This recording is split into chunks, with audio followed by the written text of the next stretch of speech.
Tila handa nang bumuo ng pamilya si Carlos Yulo at ang girlfriend nitong si Chloe San Jose.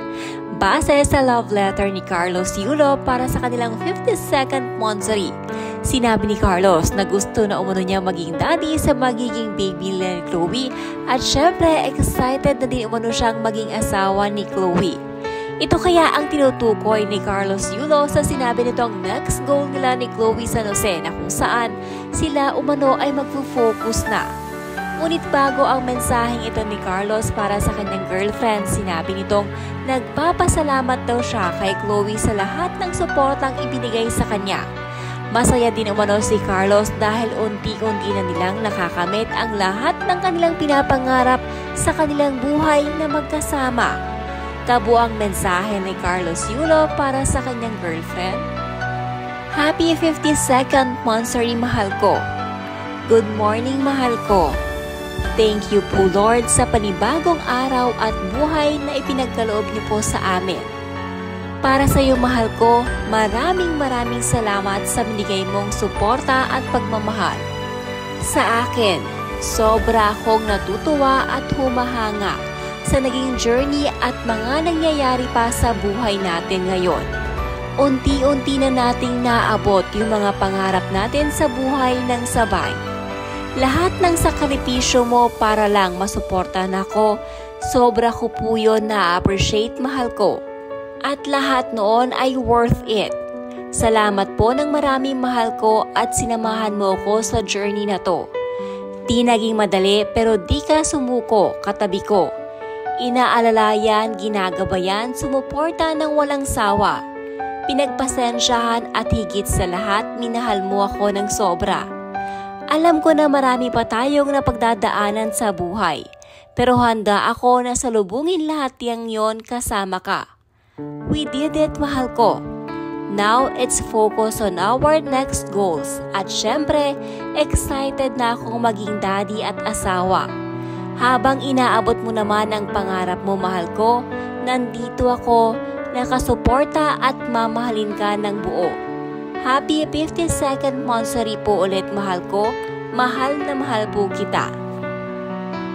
Mainam yan na magkaanak na sila para paglaki ng anak nila ay mag-isip na gagawin din ng anak nila yung ginawa nila sa mga magulang nila.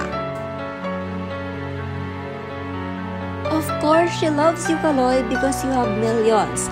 She loves you nung di ka pananalo sa Olympics kasi nga may mga incentives ka. Buhay na si girl nun. Watch out pag tumanda ka at wala ka ng pera. She would jump to another guy. Good luck kung aabot ang 150 million sa'yo hanggang pag 40 years old mo. With your lifestyle, bili ng mga luxury bags and all, malayong di aabot ng hanggang pag 40 years old mo.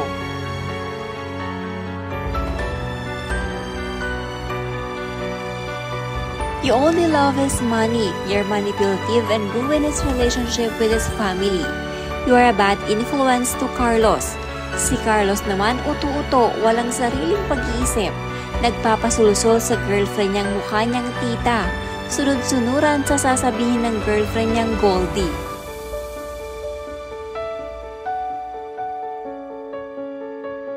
Okay naman kung magmahalan kayo ni Kaloy. Advice ko lang is respect your both parents. Dahil soon, magiging parents din kayo. I do believe what goes around comes around. Huwag mong gawin sa iba kung ayaw mong gawin sa iyo. I do believe on karma. And for you, Kaloy, help your family first before you help other people. Just to remind you, hindi mabayaran ng salapi na sinilang ka ng mama mo. Wala ka sa kinatatayuan mo ngayon kung hindi ka ipinanganak, inalagaan ng mama mo. For you, Chloe, kailan lang kayo nagkakilala ni Kaloy? You don't know the whole story sa buhay ni Kaloy. Decide you're supposed to be the way na magkaayos sila. Pero you keep the fire more burning. Red flag yung ganon. Relate much po ako sa kwento nyo, sobra. Mangyayari yan na kayo lang talaga magkasama sa hirap at ginhawa. Kayo lang dalawa sa hirap pero pag umangat na kayo, marami nang makikigulo na para bang may ambag sila doon sa lahat ng sacrifices nyo. I don't know your stories but relate ako dyan.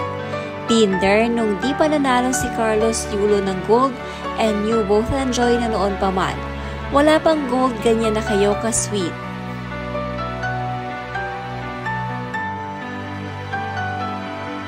Love it. Stay beautiful, Chloe. Lakas maka-throwback yung letter ni Carlos. Habang binabasa ko ang liham ni Carlos sa'yo, nafe-feel ko ang genuine na pagmamahal at respeto niya sa'yo, Chloe. Simpleng liham pero umaapaw ang tunay na pagmamahal. Stay strong, stay healthy, stay loved endlessly. Ang sarap feeling ng in love, wala nang sasarap pa kapag mahal ka ng taong mahal mo. That's why gumaganda ka, Chloe, kasi minamahal ka ni Kaloy ng tama. Ay nagpa-plan as a family na din kayo. Happy for you both. Don't mind the bashers, let them bark. Wala namang naambag sa buhay nyo yon. Always remember, people who ain't happy in other success are miserable in real life. Malalaman mo talaga pag umangat ka na kung may mga taong hihilahin ka pababa, kahit wala ka namang ginagawa. Keep your faith, Chloe and Kaloy. Time will heal soon. God bless you both. Excited na siya maging daddy at asawa. It's giving. You can start a family who will always show you love. You don't have to be sorry for living and growing up. Why there's so much hate in here? First and foremost, wala tayong ambag sa buhay nila. Nakikisubaybay lang tayong lahat. Ngayon, bago natin pakialaman ang buhay nila, simulan natin sa mga sarili natin.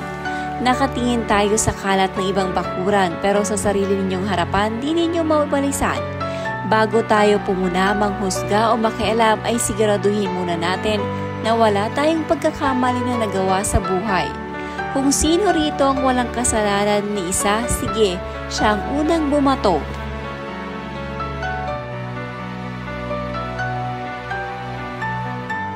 Magpasko ng bati-bati mga magulang, masarap mabuhay ng walang galit sa puso, lalo kung mga magulang niyo maiksi lang ang buhay.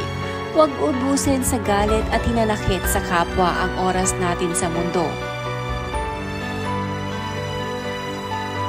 Best wishes to both of you, Carlos and Chloe. Your past sad nightmare experiences regarding family is a best lesson not to bring your own home and will lead you to be a good parents in the future. Kasi hindi nyo ipaparanas sa kanila yung mga naranasan nyo. Be happy always. Take care of your relationship.